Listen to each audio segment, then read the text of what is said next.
SEP Fanfic Readings presents Aurelian by BittyBlueEyes. Chapter 34. Farewell, Home Sweet Home. Hermione tried to remember the last time she had waited so anxiously, but was unable to come up with an answer. She was too distracted by worry to think on it properly. Once Harry had left for the ministry, she had helped Molly wake Arthur, Ginny, and Ron. She had quickly checked in on Aurelian, who still slept, and left him in peace. The dreamless sleep draft would allow him to sleep for a few more hours still. Everyone had gathered in the kitchen to await Harry's return, but they were left waiting much longer than they had anticipated. They debated whether or not they should make a quick trip to the borough for clothes, but decided they wouldn't until they had talked it over with Harry. Instead, they summoned clothes from where they were.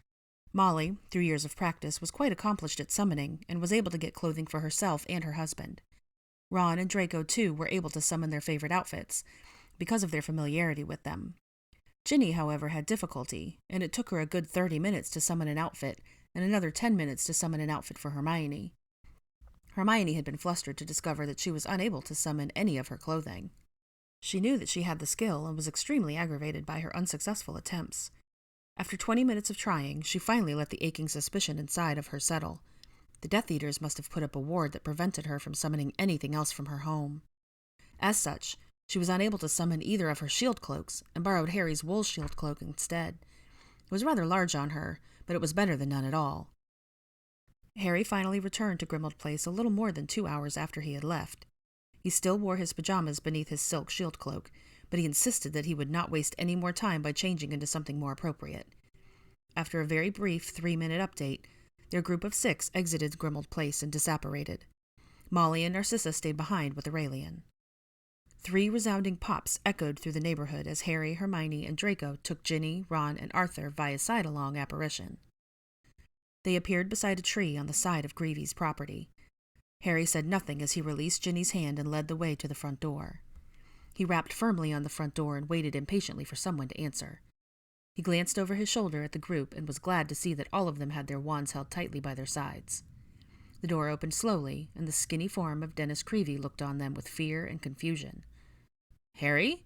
he asked nervously. What? "Let us in, Dennis. It's important," Harry interrupted.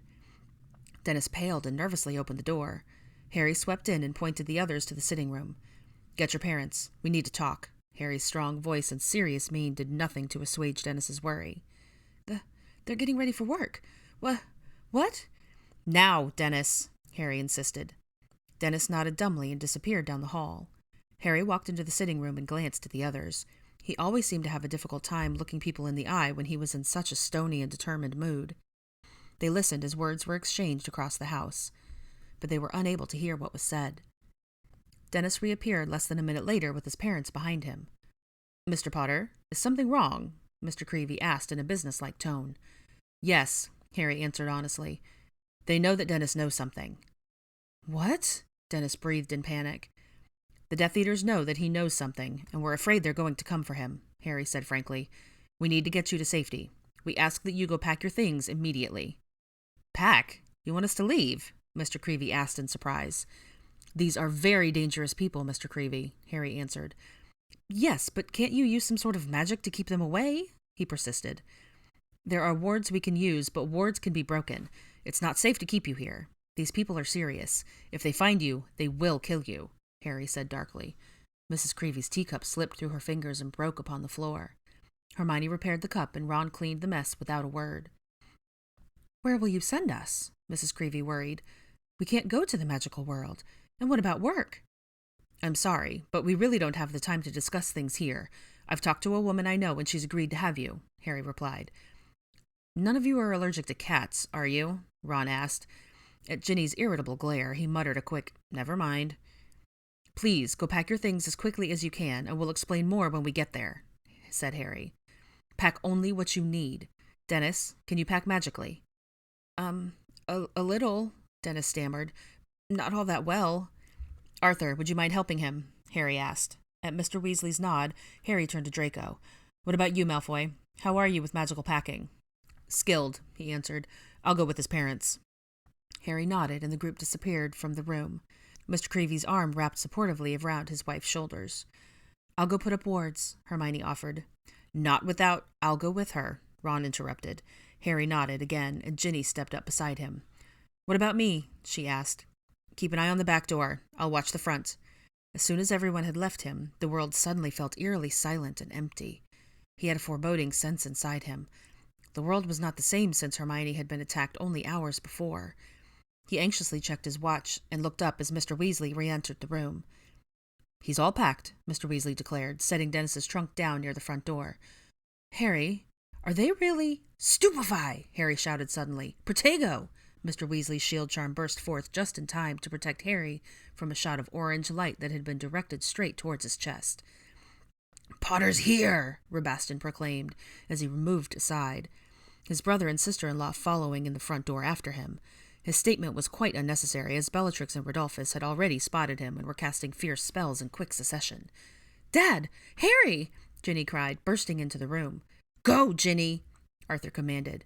"Protego!" Harry shouted, blocking Ginny from harm. "Expelliarmus!" "Harry!" Hermione cried as she burst through the back door with Ron, 2 more Death Eaters filling in after them. "They're— Stupefy!" "It's Granger! Get Granger!" Bellatrix ordered. "Potter!" Draco yelled down the stairs. "Leave!" Harry shouted above the rest. "Everybody, leave!" In the short time it took Harry to call out the order, a spell slipped past his guard. Mr. Weasley was only just able to cast the shield charm in time, but received a red shot to his chest by another. "Dad!" Ginny shrieked. "Out!" Harry ordered again. He quickly took hold of Dennis's wrist and disapparated. It was only a split second later that Harry stumbled forward onto a sidewalk in a quiet neighborhood. The quiet, calm atmosphere felt all wrong as he looked around angrily for the others in his group. He was just about to apparate back when popping sounds snapped around him in different directions. "Potter!" Draco called in panic, instantly releasing the wrist of Mr. and Mrs. Creevey. "Dennis!" his mother shouted, throwing her arms around her pale son. "Hermione!" Ron asked, looking around the group. "Dad! Gin!" With another pop, Hermione appeared with the trunk by her side. "You went after the trunk?" Draco fumed. "No!" Hermione shouted indignantly. She had barely had a chance to look around. "I ran upstairs and tripped over it. It shielded me, and I disapparated." Draco could see that she was telling the truth by the burn mark that was still smoking in the center of the trunk. "Ginny?" Harry said in a panic as he looked around the group. "Arthur! Ginny! I'm going— Harry!" Hermione yelled, yanking at his shirt and pointing to his left. His heart pounded as he saw Ginny's spectral horse galloping towards them. "Dad and I are fine," Ginny's voice echoed from her Patronus.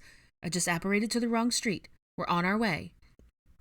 "Merlin's beard!" a shrill voice called from behind them. "What on earth are you doing here? Get inside!" An old woman with grizzled gray hair hurried down the stairs in a boxy floral shift and tartan slippers. "In!" she insisted when the group continued to stare. "Sorry, Mrs. Figg. We had some problems," Harry apologized. "Obviously, which is all the more reason to get out of plain sight. Apparating in the open and playing with Patronuses is going to attract all the wrong attention," she scolded. "All right, just— Hermione?" "I've checked, Harry. No Muggles saw," she answered. "I got the same result," Ron said, slipping his wand into his pocket. It was quite complex in theory, but a rather simple spell in execution. Ron, Hermione, and Harry, working in law enforcement, needed to learn the spell that would reveal if any Muggle in the area had witnessed a form of magic. Harry was glad that the other 2 were on it, as he was much too concerned with other things. "I'll wait for them." "I'll wait with her," Draco offered. Harry took one last look down the walk, hoping to see Ginny, before he conceded and followed the others inside the house. "Are you okay?" Hermione and Draco asked one another in unison. "I'm fine," said Draco. "I looked in downstairs, then just took the Creeveys. I know Potter said it was safe to apparate with Muggles, but I was still worried. I didn't know if they'd be more difficult, and I had 2 of them." "No, they're no different," Hermione told him. "So long as you perform the magic, they're along for the ride. It was more difficult with 2 side-alongs, though. You did well." "I still feel like I should have been with the rest of you. Are you okay?" he asked again. "Yeah, just shaken," she answered. She looked up at him and saw the rage burning inside of him. "I know," she said, coaxing his fist open so that she could hold his hand. She felt an odd mixture of relief and anger with a hint of lingering fear. They had known the Creeveys were in danger, but she still had not expected to see Bellatrix and her crew there. "Hermione!" Ginny called from the corner. "Ginny! Arthur! Are you all right?" Hermione returned, racing towards them. "Yes. Where are the others?" Arthur asked quickly. "Inside. Everyone's fine. We were just waiting for you. What happened?" Dad was unconscious. I took him sidelong, but I was distracted. I just narrowly missed a spell before I apparated, and I ended up on Privet Drive instead of Wisteria Walk, Ginny explained.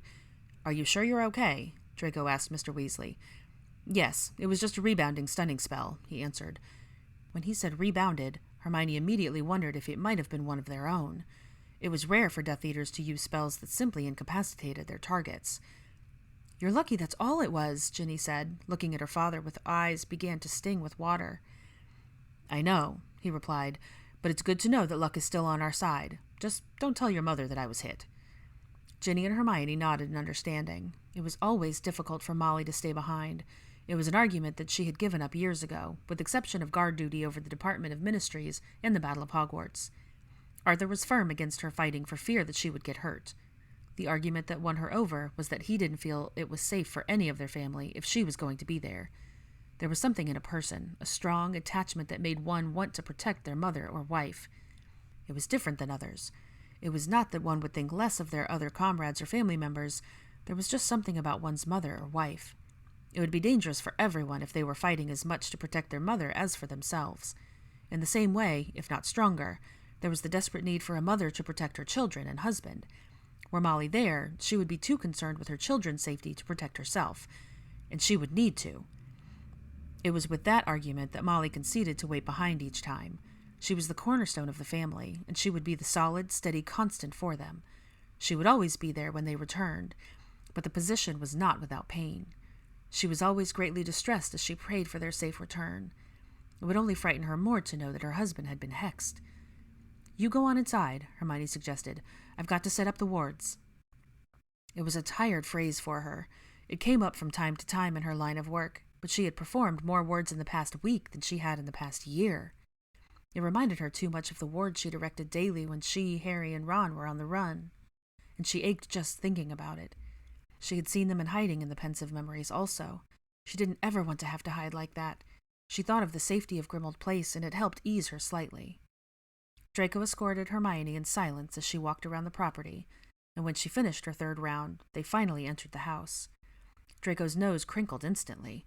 The house smelled terribly of cabbages and cats. The decor was just as harsh on the eyes, Draco decided, with its mismatched furniture covered in crocheted covers and strange ornamental figurines on every surface. All the contrasting colors and styles made the house feel quite cluttered. He was sure she was some kind of old woman just by the sight of her, but he was rather glad it was not himself staying with Mrs. Figg. He nearly leapt out of his skin when a black and white purring critter rubbed up against his leg. It only took him a glance to see that the animal was a combination between a cat and a Kneazle. Harry had not said, but he got the impression that the woman must be a squib. She did not live with enough magic to make her a normal witch, but she was certainly no stranger to the wizarding world. Now, as I've said, Harry continued his ongoing speech as Hermione and Draco stepped in to listen, Dennis is now restricted to this property. He cannot leave. It is still under the order of the court, and with that, it is our responsibility to keep him safe. We extend this protection to you as well, he told the Creeveys, but we cannot and will not be responsible for you should you leave the property. We cannot keep you here, but I strongly recommend that you do not leave. What about work? Mr. Creevey asked. How are we meant to explain this? How are we supposed to support ourselves? Think up a good excuse for a long-time absence and call your work with it. When this is all done, we can meet with your boss and make sure that he or she believes the story. As for money, as long as you submit to wizard protection rules, money will be given to support you while in hiding. It will take care of your mortgage, for one. And should any damage come to your house while you are gone, the ministry will take care of that as well, Ron explained. I know this isn't ideal, but it's safe and the best we can offer. Thank you, Dennis said earnestly. I can't thank you enough. Thank Mrs. Figg, Harry told them. Dennis nodded. Don't forget that coin to contact us, and your Patronus will work just as well. It's only for emergencies, though. I understand. We'll contact you soon. Harry, Hermione said tentatively as they made their way to the door. My parents. Harry stopped in his tracks. He hadn't thought of them before, but he saw Hermione's concern. I had my suspicions that Bellatrix wanted me, but it's obvious now. She wants revenge on me, maybe for the book or perhaps the ring, but she wants me. I'm afraid she'll go after my parents. I need to get them to safety, Hermione said, trying to suppress the tears that threatened to form. Yes, he agreed, you should go to them. I don't think the chances are high that he'll be targeted, but Blaze's name was on that paper as well. I think I'm going to go see him at work and see if he'll allow me to put up some wards on his flat." "Thank you," Draco said. He felt a strong wave of gratitude towards Harry for considering his best friend's safety. "Do you want someone to go with you?" Ron asked. "No, I'll be fine," he assured them. "As I said, I don't think he'll be targeted. It only said that he was promoted. I'll make sure he accompanies me. We should be fine, just the two of us. The rest of you should go with Hermione." "Be careful," Ginny told him. "I will. All of you as well. Be vigilant," Harry reminded them. "Constant vigilance," Ron said with a sad smile, remembering Moody's motto. "You too." Hermione entered through the front door of Grimmauld Place with her head bowed in silence. Too exhausted to take the extra few steps to the front hall closet, she lazily banished Harry's wool cloak to its rightful place. Draco also was too tired to be bothered with his cloak and just left it on as he followed Hermione into the sitting room. "Hermione," Molly said with relief when the girl entered the room. She quickly got to her feet and moved over toward her. Hermione followed the movement, off to her side, and saw that Narcissa had also risen to her feet. "The others told me that you and Draco were escorting your parents to your aunt and uncle's house in their car, but I hadn't realized it would take so long. I've been so worried. Did everything go okay?" "Yeah, it went as planned," she said wearily. "Oh, love, I know that had to be hard. Are you doing all right?" Molly asked, consolingly placing a hand on her arm. "Yeah, I'm all right." She spoke the answer as much to herself as she did the others, but she convinced no one as her strained voice belied her answer. "Oh, Hermione," Molly cooed, pulling Hermione into a comforting embrace. Hermione felt herself begin to crack again. It had taken so much strength and control to not break down completely in front of her parents. She had to retain her strong composure and confidence so that her parents would not worry as much for her. "I just hate that I had to send them away again. I hate that they're in danger again, all because of me." "Oh, love, it's not your fault. You know that, and I'm sure your parents do as well," Molly replied. "I know. They're worried for me. It hurts me just to know that. It's times like these that makes me wonder if they would just be happier if I had left them as Wendell and Monica Wilkins." Hermione's voice quivered, and she felt her tears begin to slowly run down her cheeks.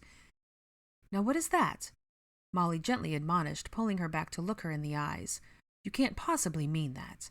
Your parents love you dearly. No matter what troubles fall, they will always love you. You know that. Tell me you do." "I do. It's just so hard sometimes.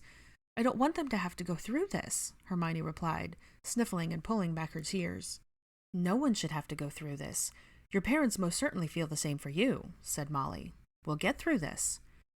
Hermione nodded. She believed in herself and her friends. They would get through it just like they got through all the previous trials. She just had to take everything one step at a time. "Mummy!" Aurelian's cry burst with emotion the moment he entered the room. With that one word, Hermione felt his residual pain and fright, his hope and his immense relief. It was with great desperation that the boy raced to his mother.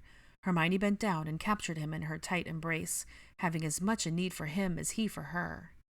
"He's been asking for you since he woke a few hours ago," Narcissa told her. "Mummy okay?" Aurelian asked, placing a tiny hand on her cheek. "Mummy's just fine now," she answered, pulling him tighter. There were no words to convey what she felt at that moment, so she put all that she was into expressing her feelings into the warmth of the hug, her relief, her love, her remorse. It was in the way he snuggled her hard against her shoulder that she realized that Molly had been right. There was no way he could comprehend the attack the night before, but he understood, he knew, that his mother loved him. "I love you," she whispered into his ear. "I love you too, Mummy," Aurelian told her just as softly. Hermione held him in her arms and moved to the sofa where she sat down and continued to hold him against her chest. Draco followed silently and sat beside them, gently stroking Aurelian's hair.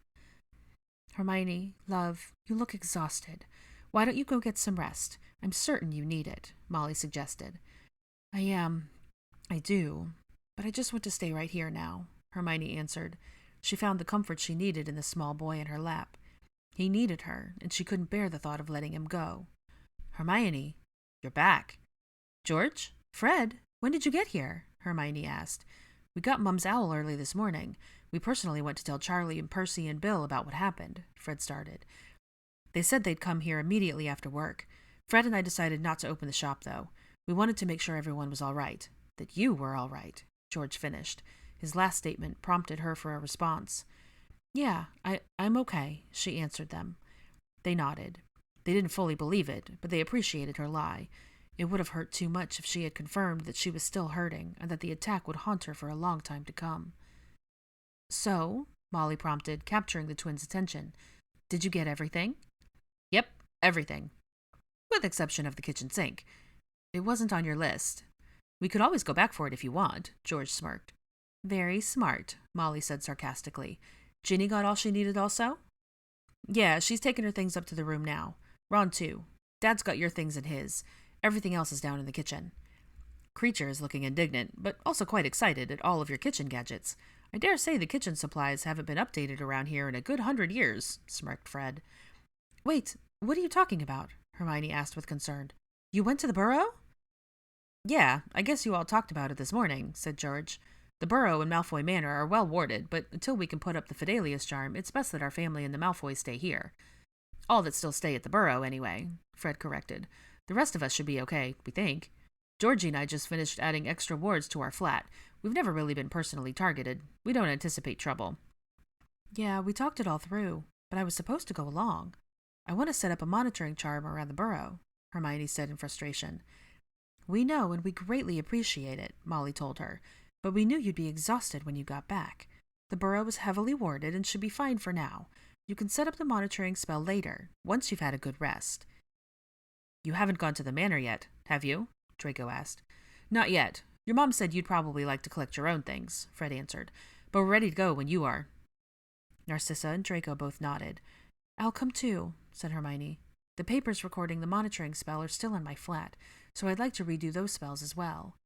Hermione, Draco said with light exasperation, there's time. You admitted you're tired and that you want to spend some time with Aurelian, and you should. Don't worry about it just now. Once we get some rest, I'll go with you to ward both the borough and the manor. All right? Hermione sighed heavily, but didn't know what she felt for certain. She appreciated their kind concern, and truthfully didn't want to go out again so soon, but there was so much to do, and she really didn't like people telling her what she should be doing. Just hurry back. I will, he said. I'm ready. Draco patted Hermione's knee and stood up from his place on the sofa. Aurelian instantly sat up in Hermione's lap and reached out for him. No! Daddy, no go! It's okay, buddy. I'll be right back, Draco told him. No go, he protested. I have to, but I'll be right back. I'm just going to make a quick trip to the manor to get some clothes, Draco explained. Everyone is going to be staying here together for a while. It's safe here, remember? We'll all be safe here together. I just need to collect some things and I'll be right back. I promise. Aurelian pouted. It was obvious that he didn't want his father to go, but the sincere promise of his quick return persuaded him to consent. Narcissa, you should borrow my shield cloak, Molly offered, just as a precaution. Thank you, she replied. Yeah, and when you get back, if you give us a few minutes, we can have you fitted for your own, George offered. No one should be without one, Fred concurred. Let's head down to the kitchen and let Potter know we're ready, Draco suggested. Hermione closed her eyes and pulled her son to her chest again. His presence gave her an unexplainable strength. He considered her invincible, unfailingly pillar of strength and a house of protection. Somehow, as frail and helpless as she felt on her own, in his presence she became what he needed, fueled by his indomitable faith. Hey, Mum, I thought I'd let you know that we made it back, Ginny said as she entered the room and collapsed into the first armchair. When her head lolled to the side, she spotted Hermione and her eyes opened in surprise. Hermione, you're back! Did everything go all right? When did you get back? She just got here a few minutes ago, and yes, I heard you all did okay. Your brothers came to let me know, Molly said. They're just about to head over to Malfoy Manor. Ginny sighed. I better get up then. I was hoping we'd be able to fit lunch in first. I'm starving, she lamented as she pushed herself out of the chair. Well, Creature and Perny are working on lunch now, so it should be ready when you return, Molly told her. You could stay behind, though, and I could get you something to tide you over. I'm sure they have enough people with them. No, I'm definitely going, Ginny stated simply. I'll just have lunch to look forward to when I get back. Ginny nodded to Hermione, not knowing what to say. She was ready for more business. The girl that poked through, complaining of hunger, was once again concealed and serious, strong woman that the last war had created. It seemed that everyone had gained that strong, guarded self. There was one's true self and one's armored self, the fierce, determined, battle-ready mode that was called upon when one's body, mind, and heart were otherwise too weak on their own. "Mummy, I'm hungry too," said Aurelian. Hermione smiled softly at the pitiful plea in his beautiful gray eyes. "Well, perhaps we can get you an apple while we wait for lunch. What do you think?" With Aurelian's tiny hand in hers, they descended the stairs to the basement kitchen with Molly. The others must have been waiting for Ginny because she had left the sitting room only minutes before, and the entire group had already left. The only others left in the room were the two house elves, Creature, who stood on a stool at the counter, and Perny, who was setting the table. "Lunch is now ready," Perny announced. "Thank you," said Hermione. "I think Ori will take his now." With a snap of her fingers, Perny filled Aurelian's plate. His face lit up when he saw his plate of baked ham, macaroni and cheese, and applesauce. All 3 dishes were some of his favorites. Hermione had the sneaking suspicion that Molly had requested those specific items just for him, and she was grateful. She glanced hungrily at his plate, and her stomach growled. Racked with worry, she had only had a few bites of toast for breakfast, and she waited for Harry to return from the ministry. It was only out of manners, not wanting to eat before the others, that she denied herself lunch. But when Molly suggested that she start eating, Hermione couldn't find it in her to protest. Her plate was filled instantly, and it was again, only with manners, that she restrained herself from tearing into it like a wild beast and reservedly chewed each bite. Hermione and Molly glanced regularly at the fireplace as they waited for the others to return. They believed that it was unlikely that Bellatrix would plan an attack of any kind so shortly after the attack on the Creeveys' home, but they couldn't help worrying about everyone. It seemed like ages later, though it was more like 20 minutes, when the fireplace chimed and Ginny appeared amongst the green flames. "Oh, good, I'm famished," she said as she looked at the table. She dropped the crate of books she arrived with beside the fireplace and moved automatically to the empty seat across from Hermione. Molly and Hermione smirked with amusement. Her casual return did much to ease their fears. Only a few seconds after Ginny took her seat, Narcissa stepped out of the fire with a trunk in her hand. "Mistress, can Perny take Mistress's things to her room?" Perny offered. "Yes, please, Perny," she answered. "How did it go?" Molly asked. "Without a hitch," Ginny replied. "Miss Narcissa, lunch is prepared now. Can Creature be serving you now?" Creature offered, filling Ginny's plate with a simple snap. "In just a minute," Narcissa answered offhandedly. She never took her eyes off of the fire as she waited for her son. Draco appeared with the next chime, his arms overladen with both his and his mother's possessions. He had a trunk in one hand, a few sets of robes draped over his arm, and another large crate of books balancing on his shoulder, with one arm to steady it. Hermione could tell by his stance that the grimace on his face that he had most likely bruised his elbow in travel. One had to be careful when traveling the Floo with luggage. "They made you carry it all yourself?" Ginny chortled in disbelief. "Did you upset them, or were they just that oblivious?" "I'm fine," Draco said quietly, setting the things down beside the fire. "What's with all the books anyway?" Ginny asked, taking a large bite of ham. She was often sweet and tender, and quite girlish, but Ginny also took after her brothers. It seemed that you never really knew what you were going to get with her. She could be refined one moment, sitting with her legs crossed politely, and in the next moment be sitting with her legs spread open, leaning forward with her elbows on her knees. One trait that would never seem to change was her candidness. After many years, Hermione believed she had figured her out. The girl seemed to be a bit more crude when she was tired, hungry, or discussing Quidditch. She found it too difficult to be gentle and urbane in such situations.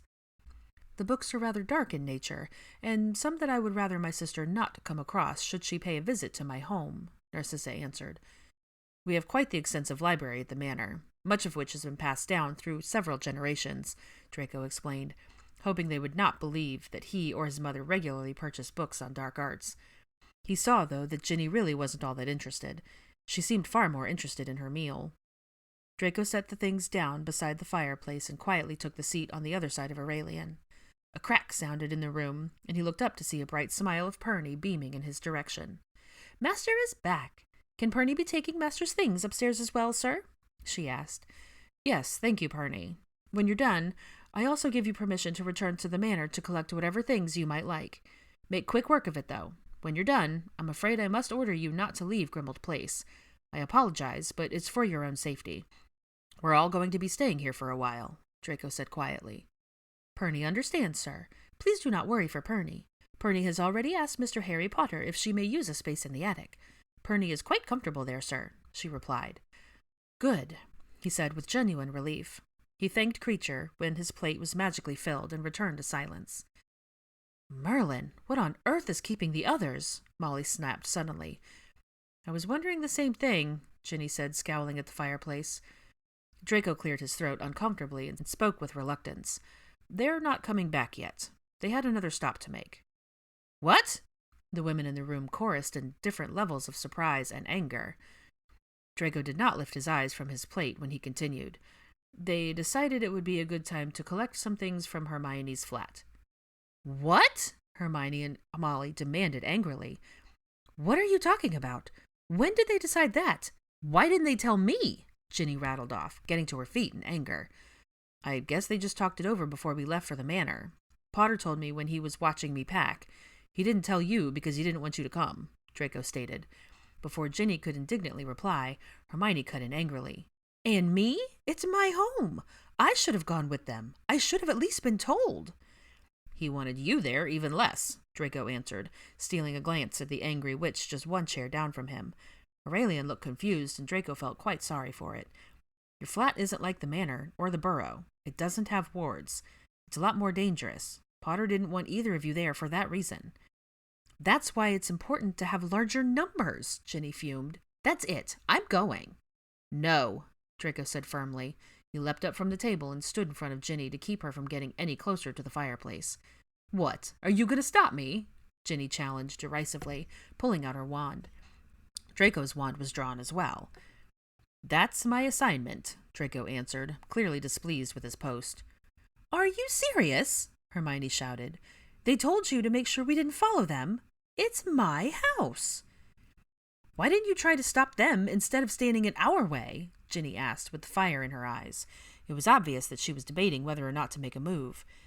They're protective of you. They had already decided as a group. I'm sure you all know that Potter isn't easy to sway when he's made up his mind, Draco said, not looking at all threatened by the angry redhead. Not to mention, I happen to agree with him. You admitted yourself, Hermione, and we all saw it at the Creeveys. Bellatrix holds something personal against you now. The women in the room were all silent. It was an uncomfortable silence. His father had always told him that a silent woman was an unhappy woman, and that certainly seemed to be the case. He accepted it as a blessing, though. Ginny and Hermione's arms were crossed angrily, and Ginny returned to her seat with a huff. They planned to make it a quick trip. They should be back shortly. Just eat your lunch. In a childish move, Ginny pushed her plate away from her, partly in defiance, but partly because the fear she tried to deny had stripped away her appetite. Hermione felt similarly concerned, but tried her best to suppress it. Her thoughts traveled to her flat. She hadn't had time to spare more than a passing thought to it. Imagining her friends there, she couldn't help but wonder its state.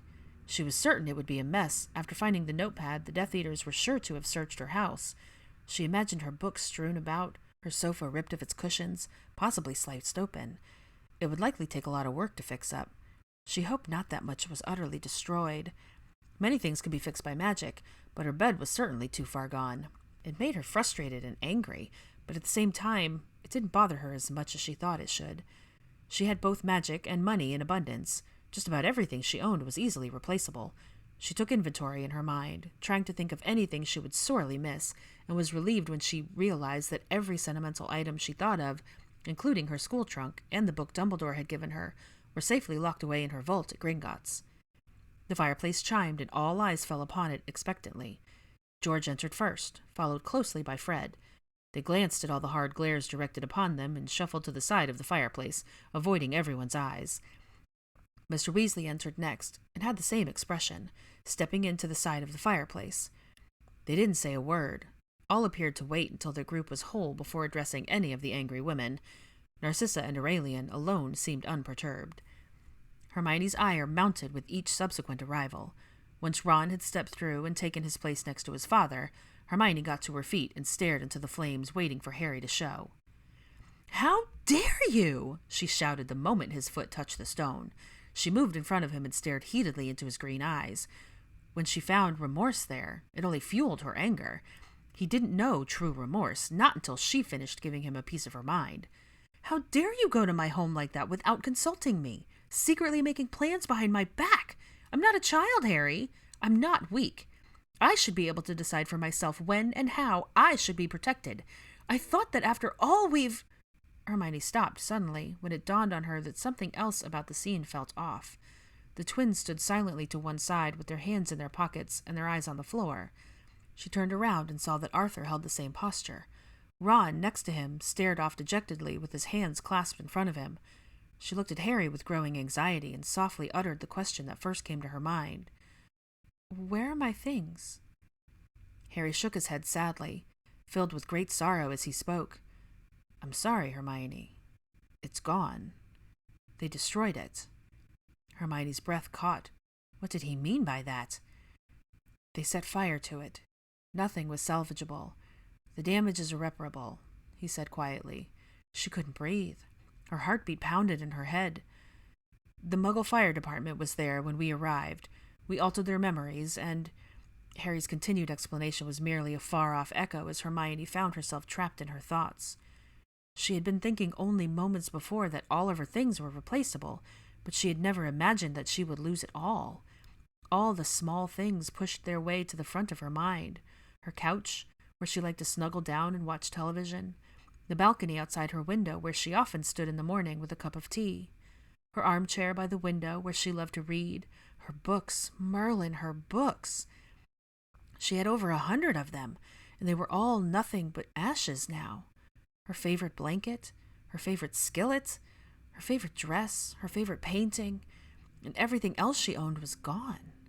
It made sense to her why she had been unable to summon anything that morning. There was nothing to summon. A terrible pain twisted in her gut. It wasn't just the things. She knew it was all replaceable, but together, as a whole, they made up her home. It wasn't just her things that were destroyed. She had lost her home. It was a place of comfort. No matter how wonderful or terrible her days were, she always returned there. Suddenly, when everything was done, she wouldn't have a home there waiting for her. "Where will I go?" The words unwittingly slipped from her lips. It was then that she realized she was no longer standing. She had fallen to her knees upon the floor. She watched as the scuff marks on Harry's trainers went in and out of focus while the silent tears fell from her eyes. "Hermione," Harry said gently as he came to kneel in front of her, "no matter what may happen in your life, you know that you will always have a place to go." Hermione nodded. It was true. She had many amazing people in her life, and she would never be without a place to go. But it just wasn't the same as home. She scolded herself for such thoughts. She had already gone through it in her head. Everything she owned was replaceable. In fact, she had already talked about how it would soon need to get a new place that was bigger for her and Aurelian. She had more than enough award money from the Order of Merlin, and she would receive insurance money from the fire. It was not the end of the world, even if it momentarily felt like it. Hermione felt Draco kneel at her side, and she melted against him when he pulled her to his chest. She would get through it, she knew. One day, after everything was done, she would find peace and happiness again. She only had to hold tight to that thought as she continued to push through. "Why, Mummy crying?" Aurelian asked anxiously. "Mummy's a little sad right now," Ginny said quietly, pulling him into her lap. "Why?" "Mummy and Aurelian's home isn't there anymore. It makes her sad," Ginny whispered into his ear. Despite how softly Ginny spoke, Hermione could still hear it in the quiet room. "Everyone's safe here," Aurelian repeated the line that had been told to him over and over since he first arrived. "Yes, you're right," Ginny assured him. "Everyone is safe here." "I think I'd like to rest now," Hermione said, forcing her voice to remain steady.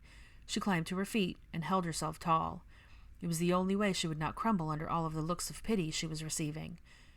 "Would you like me to come with you?" Draco asked quietly. Hermione paused to truly consider it.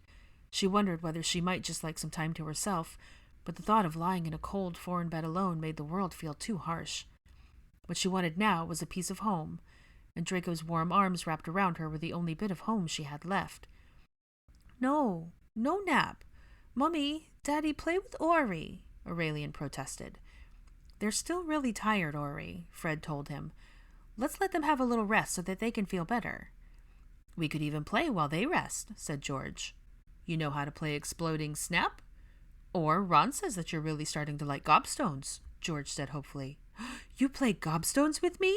Aurelian asked. Absolutely. Come on, buddy. Fred took Aurelian's hand and paused as he passed Hermione. The words he wanted just didn't come. Serious times like those made it difficult for him to express himself.